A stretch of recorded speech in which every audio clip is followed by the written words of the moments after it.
punya bakti pada hari ini, punya bakti pertama di tahun 2025 ya. Sementara pemimpin kebaktian menyalakan lilin dan lupa, umat diharap bersikap anjali.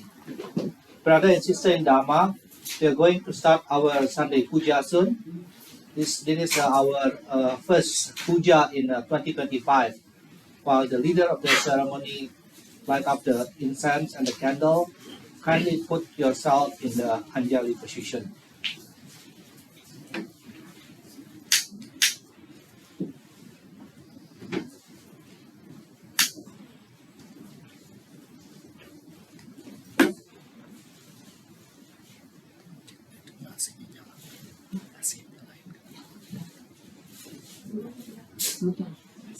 Iya, betul. Oh, pilihnya udah nyala. Oke. Nyala, mati. Thank you.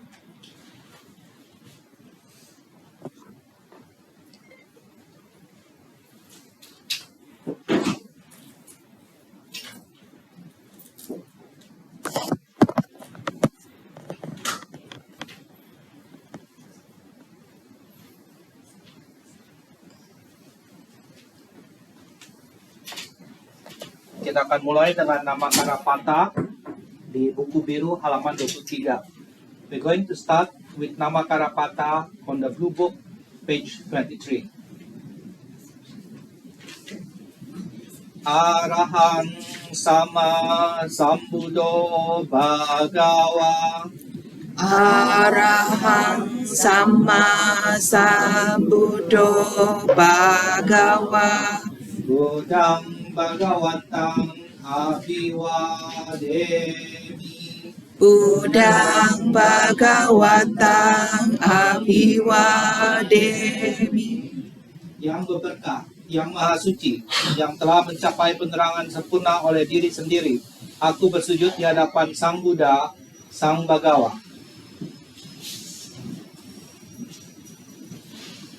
Swakato Bhagavata Dhammo. Swakato Bhagavata Dhammo. Dhammang namasami. Dhammang namasami. Dhamma telah sempurna dibabarkan oleh Sang Bhagawa. Aku bersujud di hadapan Dhamma.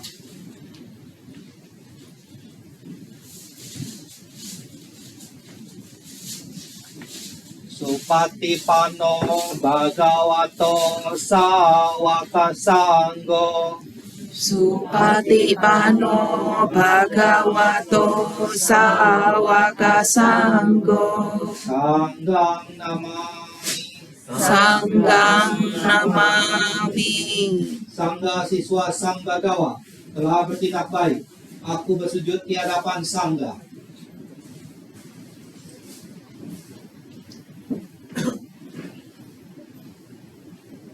Ya Mahakomayang Bhagawantang Sarananggata Yono Bhagawasata Ya Sajak Mayang Bhagavato Dhammang Rojema Imehi Sakarehi Tang Bhagawantang Sasadamang Sasawaka Sanggang Abhipujayama. Kami berlindung kepada Sang Bhagawa. Sang Bhagawa, Guru Agung kami. Dalam Dhamma Sang Bhagawa, kami berbahagia. Dengan persembahan ini, kami memuja Sang Bhagawa, Dhamma sejati, serta Sangha, para siswa.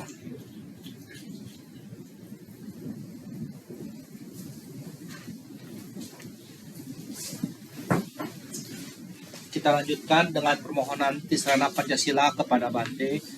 We're going to proceed with the request for the sila to Bhante by chanting the Aradhana Tisrana Pancasila on the blue book, page 27.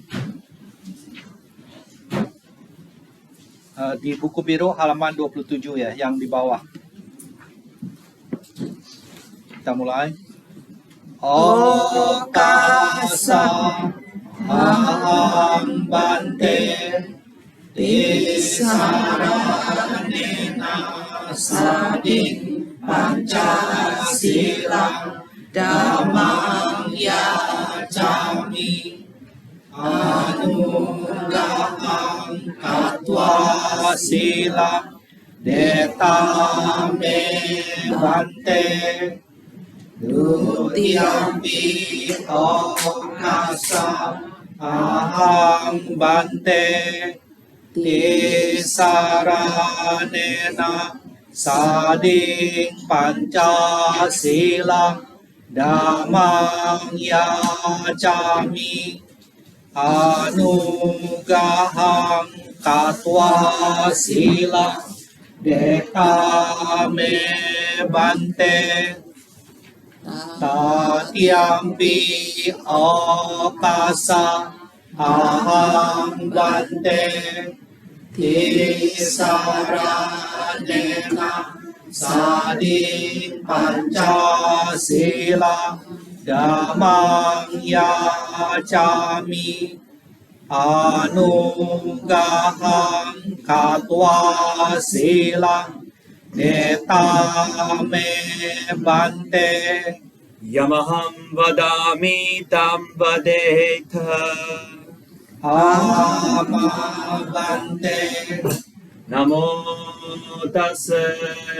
bhagavato arahato samma sambuddhassa Namo tassa bhagavato arahato samma sambuddhassa Namo tassa bhagavato arahato samma sambuddhassa Namo tassa bhagavato arahato samma sambuddhassa Namo tassa bhagavato arahato samma sambuddhassa Namo tassa bhagavato arahato samma sambuddhassa Buddham saranam gacchami Buddhang saranam gacchami Dhammam saranam gacchami Dhammam saranam gacchami Sangham saranam gacchami Sangham saranam gacchami Dutiyam pi buddham saranam gacchami Dutiyampi buddham saranam gacchami Dutiyam pi dhammam saranam gacchami Dutiyampi dhammam saranam gacchami Dutiyam pi sangham saranam gacchami Dutiyampi sangham saranam gacchami Tatiyam pi buddham saranam gacchami Tatiyampi buddham saranam gacchami Tatiyam pi dhammam saranam gacchami. Adhyampi dhammam saranam gacchami. Tatthiyampi sangham saranam gacchami. Adhyampi sangham saranam gacchami. Saranagamanam paripurnam Bhante Panatipata Veremani Sikapadam Samadhiyami. Panatipata Veramani Sikapadam Samadhiyami. Adhinadana Veremani Sikapadam Samadhiyami. Adhinadana Veramani Sikapadam Samadhiyami.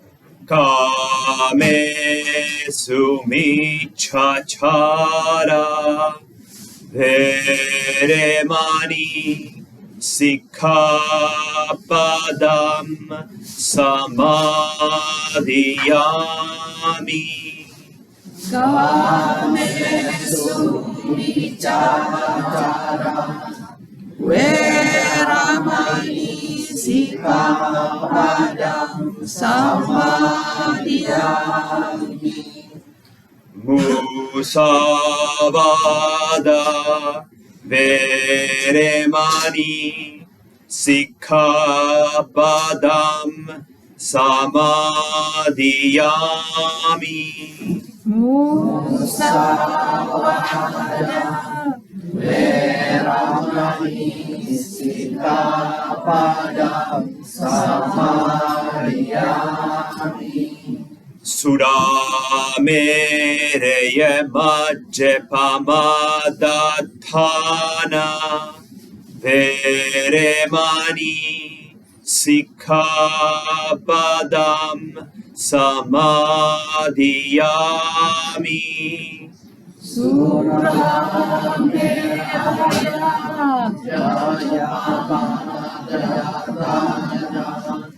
Veramani Sikapadam Samadhiyami.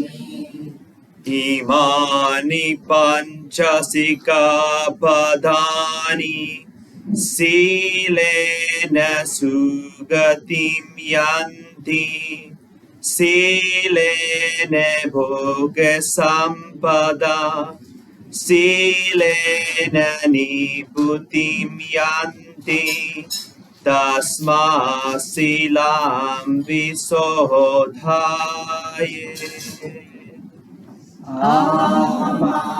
Bhante Sadhu Sadhu Sadhu.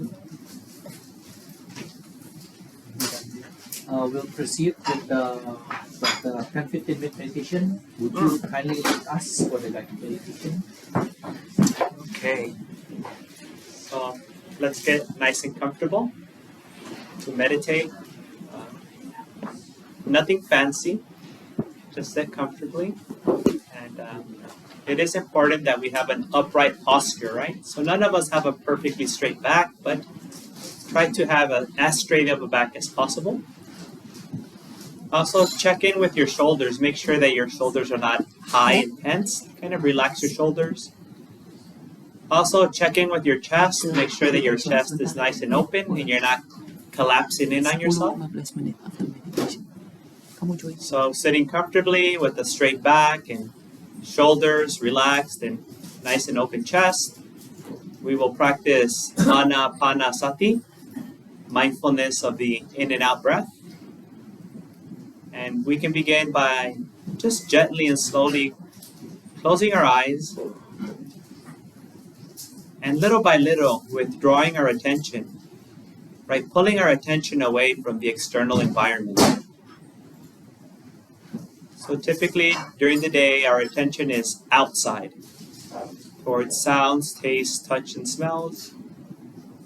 But for these next couple minutes, we will be pulling in our attention, directing our attention inside. And we will direct and rest our attention, our mindfulness on the breath. So begin to become mindful of the breath.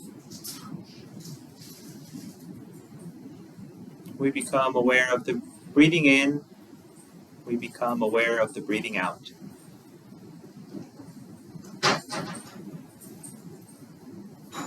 So feel the breath coming in and feel the breath coming out.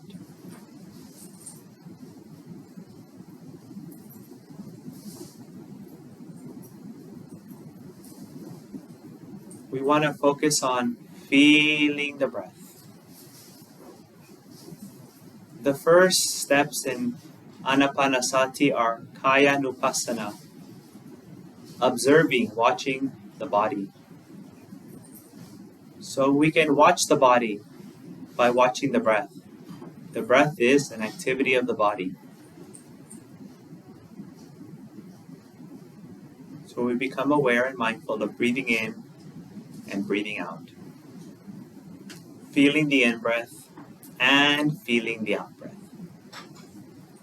I invite you to let go of any counting of the breath or any noting of the breath. There's no need to put any words to the breath. Just be with the raw experience, the raw sensation of breathing in and breathing out. Feel the body breathing in, feel the body breathing out. If your mind wanders at any time, no worries. That's very normal.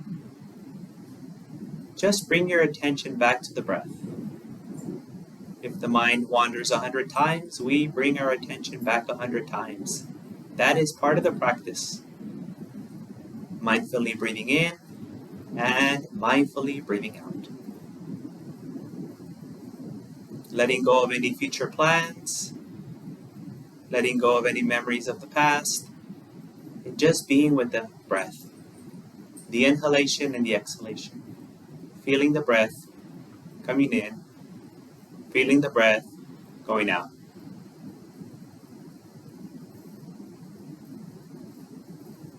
And as we do this, we might begin to notice differences in the breath.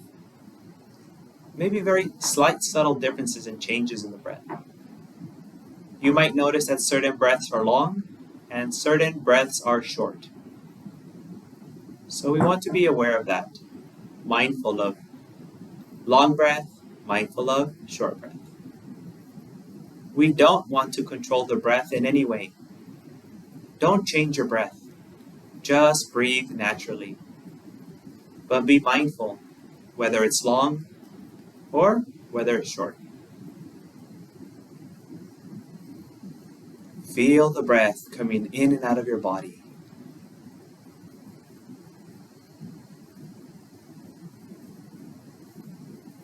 Just be with the body.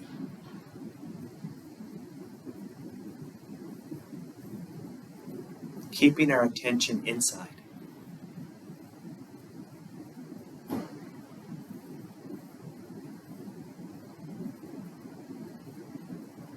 And as we do this, we want to become aware of the entire breath, from the moment that it touches the tip of our nose, fills up our lungs, leaves our lungs, and comes out of our nose again. We want to become mindful of the entire breath. So when we breathe in and when we breathe out, we can notice different movements in the body. Your chest expanding and collapsing, your abdomen moving up and down.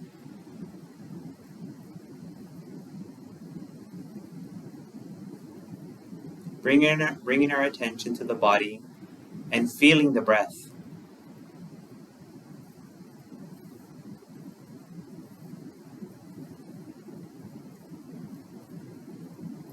Feel the breath from the tip of your nose all the way down to your abdomen. Noticing any differences in the breath, whether long or short. If the mind wanders, gently bring it back.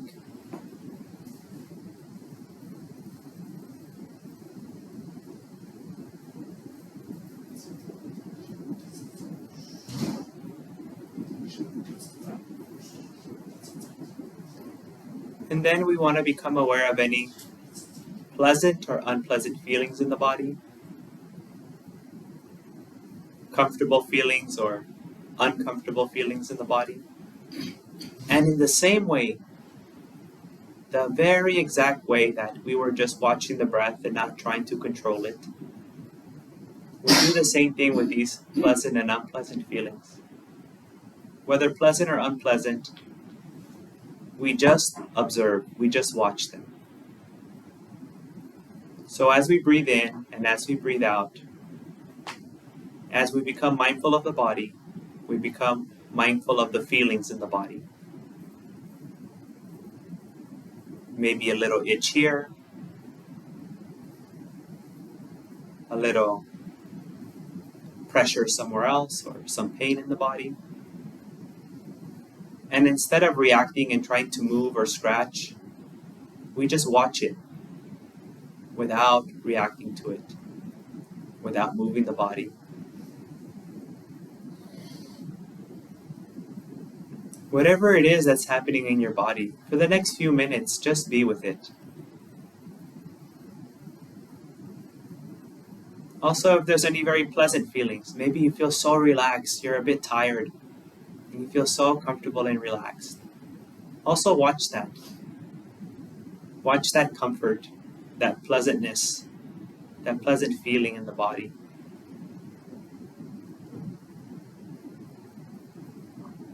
And we just need to be aware. Pleasant feelings, unpleasant feelings, breathing in, breathing out.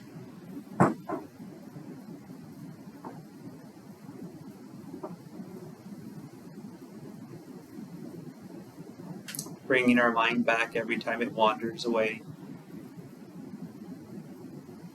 Keeping our attention inside.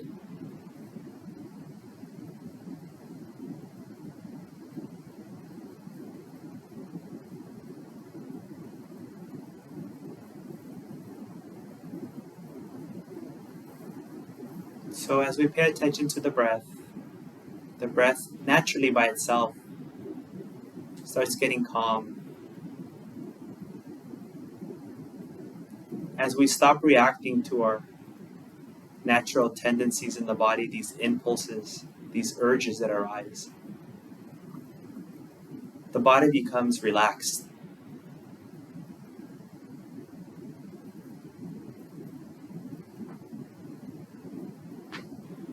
So when we're not being pulled by distractions in the mind or distractions out there in the world, when we're not chasing good feelings or bad feelings in the body, there's a sense of relief and comfort that arises in the mind.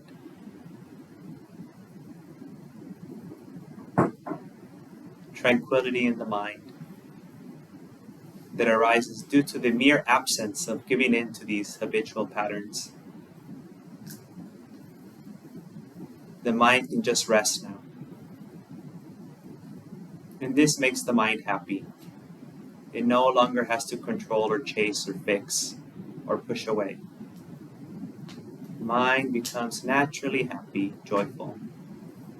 Breathing in, breathing out. Feeling the breath. Noticing pleasant and unpleasant feelings.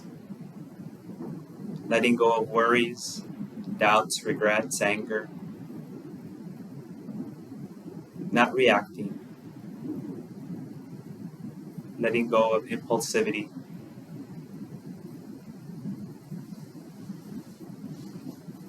Finding stillness in body and stillness in mind.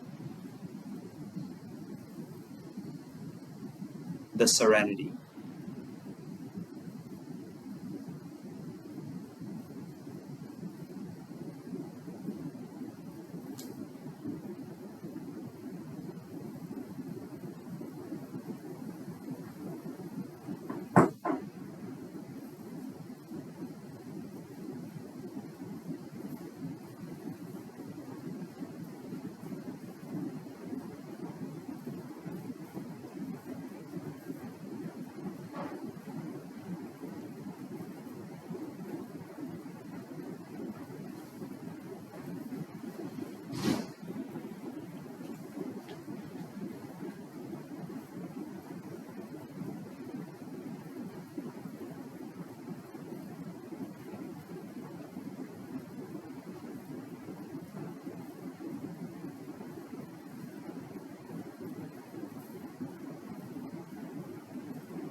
So in a few moments, we will be getting ready to come out of our meditation.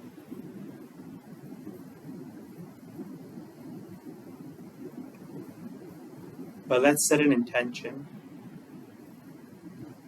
Let's dedicate this practice.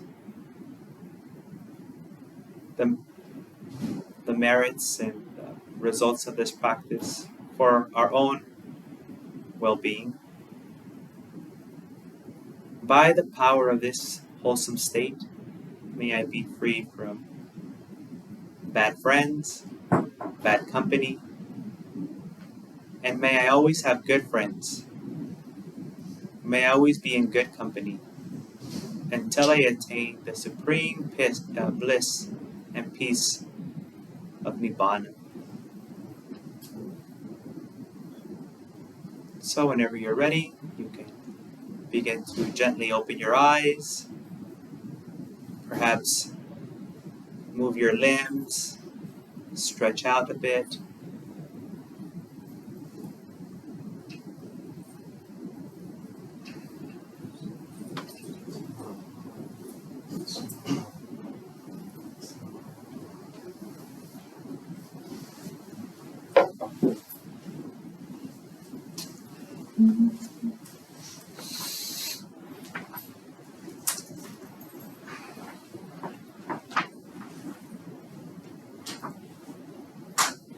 Going to proceed with the Dhamma talk.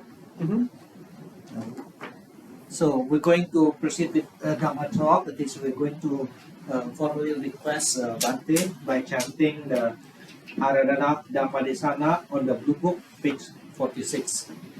Kita akan minta Bhante Dhammadesana dengan pembacaan mengucapkan parita Dhamma Aradhana Dhammadesana halaman 46 di buku biru.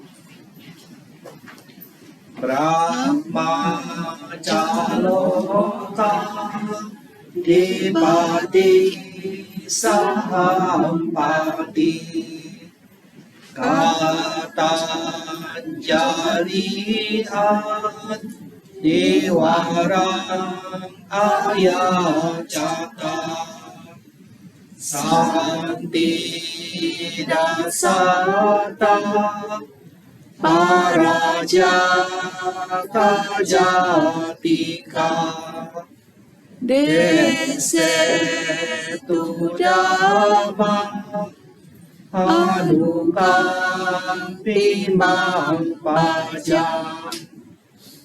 Brahma Sampati, sang penguasa dunia beranjali seraya memohon.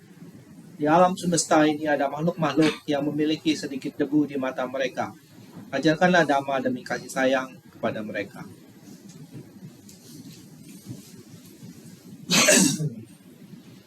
So I just want to thank everyone again for this invitation to be here for the third time, right, in this day. I think fourth time here overall. Yes. So it just makes me so happy to be here again with the Indonesian community. As many of you know, I have also work with the Indonesian community in like the New York area, New Jersey area, and also in Southern California and LA. And actually, when I go back, the first Dhamma talk I'm giving is for the Indonesian community in New California. York. In California. In Los Okay. Angeles. Yeah. So they already have me booked. So I'll be there in a few weeks talking to them, which will be so nice, and I'll be able to tell them about you. Thank you.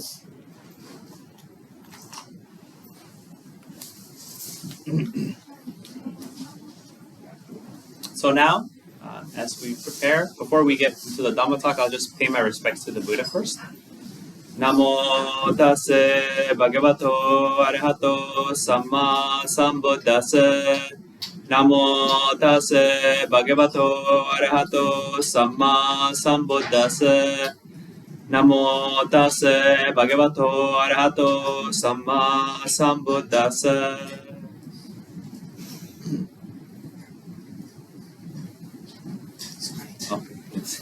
Good idea. Looks nicer. Most traditional monks, they'll have like hot water or like hot tea. But I'm an American monk and I'm young, so I have McDonald's coffee. I'm always trying to, connect with young people or people who are born in Western culture. And sometimes, there's things that are stronger than words. Right? So if they see me drink this, or if they see me drink like a Coca-Cola or eat McDonald's, they're like, oh, Bhante is like me. He also likes the things that I like. And it helps connect, It's also about connection, building that trust and rapport. If they see me all serious and doing all those things, they think, oh, he's just like the other Asian monks. He won't understand me. So today I wanted to talk about, I don't want to say misunderstood, but maybe want to clarify a little bit about this topic called sunyata. Have you heard of this? Sunyata? Sunya? Do you know what this means? Sunyata? No? Literally translated like some emptiness or something. Literal translation. There's different ways that it's translated into English. Emptiness, voidness, and the one that's completely wrong is nothingness. Sometimes people say nothingness, but it's not nothingness. There's a sutta called the Sunyata Sutta, or the Loka Sunyata Sutta. And in there, the Buddha, Ananda, Venerable Ananda, he asked the Buddha, he says, Bhante, you talk about emptiness, sunyata. What do you mean by sunyata? What does this mean when you talk about sunyata, or that the world is empty? What does it mean that when you say the world is empty? He goes, the eye is empty. The objects of the eye, or the images that we see, are empty. The consciousness that arises dependent on the eye and the objects that are seen are empty. Seeing is empty. Then he goes the same thing for the ear, right? The ear, the object of the ear, the consciousness of the ear, and hearing is empty. Smelling is empty. Tasting is empty. Touching is empty. And thinking is empty. In this sense, he says the world is empty. All things are empty of what? Of a self, or anything belonging to a self. Okay. So what does sunyata mean? That the world is empty. It doesn't mean that there's nothing, right? Have you ever stubbed your toe on something? Have you ever stubbed your finger? Have you ever got cut? You feel it, right? Something happened. There's something there. You hit your toe, you feel the thing, there's something there. We can't say that there's nothing there. We can't walk into the middle of the street and say, oh, the world is empty, there's no cars. The car doesn't care that you think that the world is empty. It's going to hit you, and you're going to die. Right? So it doesn't mean nothingness. It means that anything in the world, that means anything that we experience through any of our senses, even our mind, in any of these places, there's nowhere that you can find yourself. Where are you? The Buddha says you're nowhere to be found. There is no self, there is no I to be found. We feel like we're an I, right? This is me. But then I just can make a very simple question to you.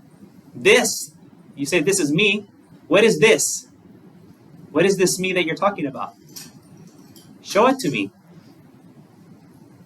You can't find it. You can't find this me. Is the me in the seeing? No. There's some people who don't see. Is the me in the smelling, tasting, touching?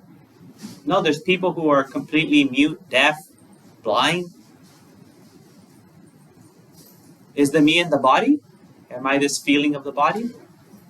There's some people who don't feel their body at all, people that are missing most of their body. So who are we? There's people that completely lose all their memory. They don't know anything about themselves from moment to moment. No story. Who are they? They don't even know.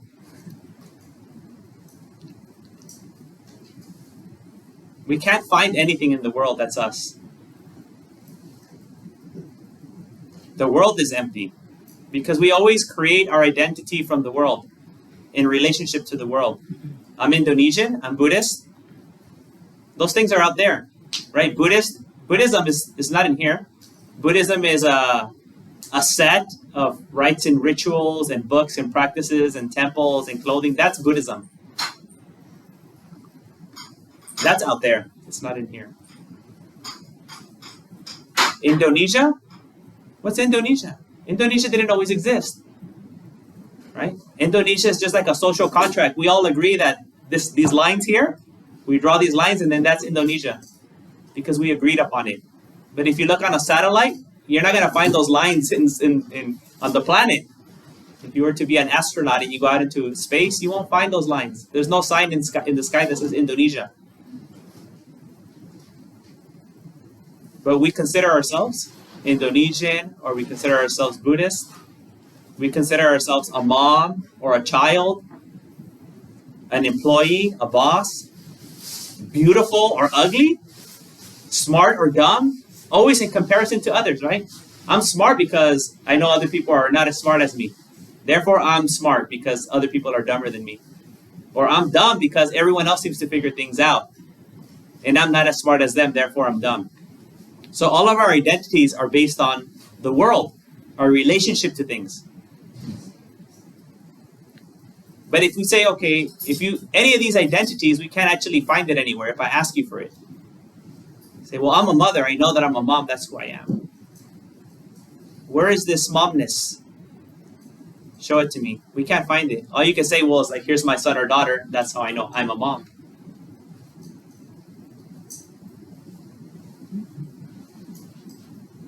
Have you ever... There's a great example that the Buddha gives. He talks about a chariot, but now we don't use chariots, so I'll change it for a car. Right? We talk about a car, your car, my car. We all have cars, right?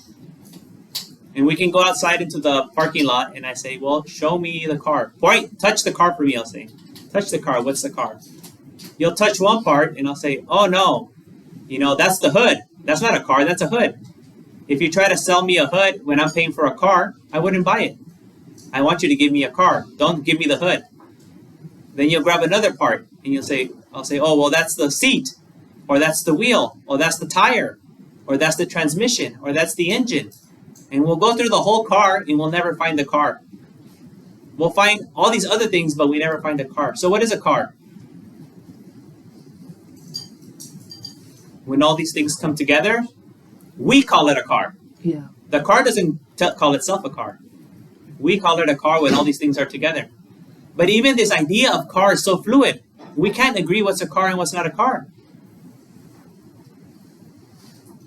You have some cars that are like these little mini things, right? Like Mini Coopers.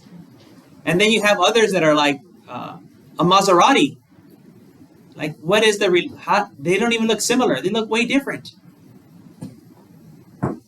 And some of these have rear wheel drive. That means the rear wheel spin. Some of them, the front wheel spin. Some of them are four wheel spin. Some of them have the engine in the front. Some of them have the engine in the back. Some of them have 2 seats. Some of them have 4 seats. Some of them don't have a solid roof, some of them do. Some of them, in some countries, you drive on the right side, some on the left. What is it that makes a car a car? It's just that we said it. That's all that makes a car a car. That we've all agreed. We're going to call this a car. So in a similar way, this identity that we have is something that we all agreed. I'm Indonesian. Everyone else, oh, well, I agree that you're Indonesian too. You're Indonesian. We all kind of come together. And then we have a paper that we agree upon. If everyone signs this paper, your name's on this paper called the birth certificate, then you're Indonesian. Or if your name's on this paper and it's on the passport or whatever, then you're Indonesian. But it's only a social contract. It doesn't exist out there in the world. It's not like there's Indonesian monkeys. You know? They don't believe themselves to be Indonesian. They're just a monkey. They're not going to discriminate against Malaysian monkeys and be like, oh, the Malaysian monkeys are taking everything. We need to have a war against and do an embargo against the Malaysian monkeys. That doesn't exist for them. It's their ideas in the head. What is the self? What is this that we're attached to? It's a story. It's the story that I grew up in Indonesia. I had a mom and a dad, if we're fortunate enough. I have brothers and sisters. I went to school. I played cricket. I played soccer. I like this food. I like coffee. All these, it's just a story when you think about the self. It's just a story about interactions that we've had in life with the world. Just all these experiences. So the world is empty of any true self. We can't find it anywhere. The Buddha was, in that time, the Buddha was trying to talk against the soul theory. During the time of the Buddha, in Brahmanism, in Vedic culture, they believed that everyone had a soul. To this day, millions of people still believe that we have a soul. The Buddha was like, well, show me your soul then. Show it to me. Well, I don't know where it's at. So what's the point of saying that you have a soul if you can't demonstrate it? If you can't show it, if you can't prove it, what's the soul then? Then it's just an idea. The soul is just an idea. In the same way, this thing that we call myself or I, who we think we are, is just an idea. Just like the soul. Just like the car. Just like being Indonesian. These are all just ideas. They don't exist out there in the world by themselves. Where you think, well, I'm this body. For sure, at least the body I know. You know, it's me. But you know that this body is made out of non-body? All the things that are non-body. This body is made out of this coffee that I'm drinking. This body is going to be made out of the noodles that I saw in the kitchen. This body is made out of non-body. So there is no real you, because this thing, if you call yourself, this is me, this is who I am, then you're also like hamburger and sandwich and noodles and rice. Are you rice? Is that who you are? You mostly probably eat rice most of the time, right? If you say this body is who I am, then you're saying I am rice. No one walks around thinking that they're rice. It sounds ridiculous. But that's what you are. If you call the body yourself. Right? You're mostly actually carbon, but no one walks around thinking they're carbon. You feel like I'm someone. I am this thing. But that's just an idea. When certain carbon molecules and water molecules, H2O, and other molecules come together in a certain arrangement, like a car, when we put all these pieces together, then we call, oh, that's a person. Right? When we have all these elements coming together in a certain arrangement, it's a person. Just like when we have all these mechanical pieces together, we call it a car. Or when we have all these colors together, we call it a picture. We arrange colors in a certain way, and all of a sudden, we call it something. Let me give you an example.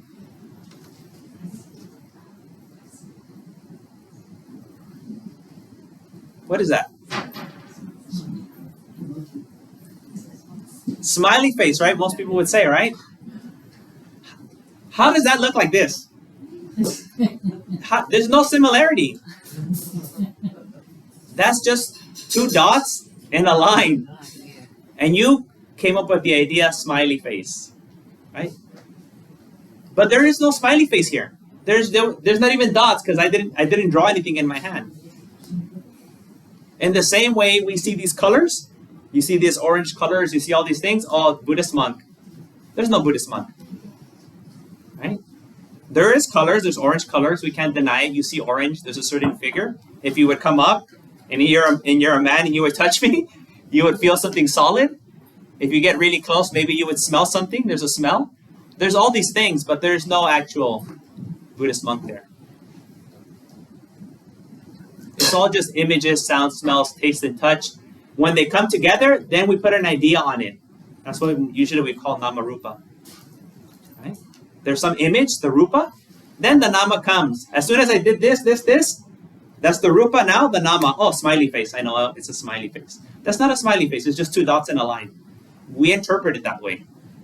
So in the same way, when all these things are happening inside of us, all these rupas in our mind, oh, that's me. That's who I am. But if you analyze, you see it's just as crazy as thinking a bunch of little dots in a line are a smiley face. You know, if you show these two dots in a little line to a dog, to a cat, to a bird, they have no idea what that is. It sounds ridiculous. You know, it's something that we made up too, only humans. We agreed upon it. Does it actually exist out in the world, the smiley face? No. It's conventional. We just created it. Just like a passport or citizenship or any type of identity doesn't really exist out there in the world. It's our own fabrication, sankara. Something that we created, something that we fabricated, that we put together based on our perceptions and sensations. So sunyata at the very core means emptiness of self, of a permanent self, of a soul, because the opposite of anatta is atta.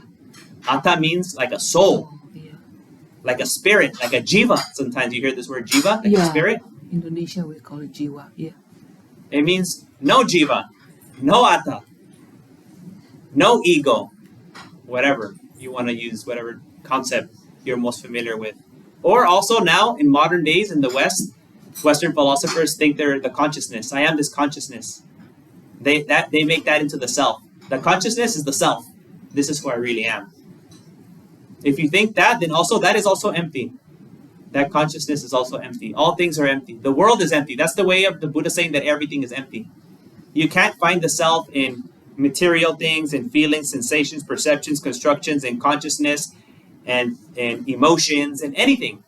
All things are empty of a self or belonging to a self. That's what sunyata means. Or shunyata in Sanskrit, sunya. All things are empty of a self. This is the unique teaching of the Buddha. You won't find this in any other religion. Every other religion has a self, or a soul, or a spirit, or something like this. Buddha is the only one who says, no, there's nothing there. The Buddha says that we're like a banana tree, a plantain tree. Right? All other trees in the middle, they have a strong core. And that's why trees are so useful. We can make houses, we can make boats, we can make carriages, so many things. We can make beautiful instruments like a guitar, because there's something solid in the middle. Can you make a house, an instrument, or a guitar, or a ship out of a plantain tree? Banana tree? No. You'll go looking for wood, you pull one branch, nothing there, another branch, nothing there, another branch, nothing there, another branch, another branch. You get to the middle, there's nothing. What are you going to do with that banana tree leaves? Maybe just some shade. That's it. That's all you can do. Or fan yourself. Can't build anything out of it. There's nothing really there. Or like an onion. Right? You pull one layer off an onion, another layer, another layer, another layer. You get to the middle. It's empty. So we pull off the body. Nothing there. We pull off seeing, tasting, touching, smelling, thinking, feeling. All these things. We pull off everything. And we find nothing in the middle. Everything that you identify with your life, if you start removing piece by piece, you'll see that at the end of your analysis, there's nothing there. We're empty just like an onion. We're empty just like a banana tree. We're empty just like the car. We're empty just like the smiley face. This is the emptiness. Emptiness also has another meaning, or another way to understand emptiness is through causes and conditions. Causes and conditions. The Buddha tells us in the suttas that everything that arises in the world or comes into being due to causes and conditions. Right? Paticca samuppada means things arise together, not by themselves. You can't have something just come up by itself out of nowhere. Everything arises together. So just like the flame in the candle, it requires conditions. We won't have a flame just floating up here in space with nothing there. It requires the wick, it requires the wax, it requires the oxygen, it requires space, right? And it requires a spark, some energy to get it started. All these things together, then we have a flame. This body too. This body requires food, it requires water, it requires oxygen, it requires a certain temperature, it also requires for it to be in space, it requires another body to make it, right? So it also depends on conditions. Everything arises due to causes and conditions. There's nothing independent of it. So we can't think of a soul. A soul in most philosophies is something that's independent of all those causes and conditions, right? It's either part of God or part of the universe. It doesn't depend on any of these things. But there's nothing in your life that you've seen that's independent of conditions. Try to think of something that doesn't depend on conditions. Everything depends on conditions. Nothing just comes out of nowhere. There's always an antecedent, something before it, and then something before that, and then something before that, and then something before that, and then something before that, and then something before that. And that's just the way things keep going. So the world is empty of an independent entity or object that doesn't rely on causes and conditions. Actually, the whole framework of the Dhamma depends on this understanding of conditionality. That is the explanation of the universe, according to Buddhism. Usually we say cause and effect. It's okay to talk about it that way. The Buddhists view the world with this law, there's this universal principle of cause and effect. And we take it further, not only like in modern thinking in physics where they talk about cause and effect, just like we do. We say that there's a moral dimension to cause and effect, right? Something that's immoral. If you do an immoral action, then you get painful results. If you do a moral action, you get pleasant results. So there's also causes and conditions for suffering and happiness. And there's results and consequences for our moral and immoral actions, good and bad. There is good and bad in Buddhism. Some people try to say that there's no good and bad in Buddhism. There is good and bad in Buddhism. There is good actions, there is bad actions. Not because the Buddha says so. The Buddha didn't create the rules. The Buddha is the one who discovered the rules. So there is good and bad in Buddhism. Sometimes we get confused because we talk about kusala and akusala. And in English we say kusala is skillful and akusala is unskillful. Yes, it's unskillful because it brings suffering. It's unskillful because it's bad. And it's skillful because it brings happiness. And it's skillful because it's good. Those things that give us happiness are good. Those things that bring suffering are bad. It's like a very kind of intuitive thing. We don't have to think too much about it. So when we think about emptiness, sunyata, this teaching of the Buddha, we have to understand that everything arises due to causes and conditions. And if we were to start pulling again all these causes and conditions apart, we'll see that at the end there's nothing there either. It's also empty. The universe is empty. And then if you go into all these very interesting for many people, but not so much interesting for me when they quantum physics, and they talk about probabilities, you see they also say, well, actually there's nothing really there. All we can talk about is probabilities. Some more likely, less likely to happen. In certain scenarios, this might happen. In other scenarios, it may not happen. But there's not actually there. We used to think that atom means in Greek something that's indivisible. You cannot break. But now we know actually atoms also consist of many parts. It's not just one thing. So everything's empty. There's nothing that we can cling to. And the reason that the Buddha is teaching us this emptiness is so we can be free from suffering. The reason that we suffer is because we cling to these things that are empty and impermanent. We base our happiness on these things. My happiness is based that I'm a mother.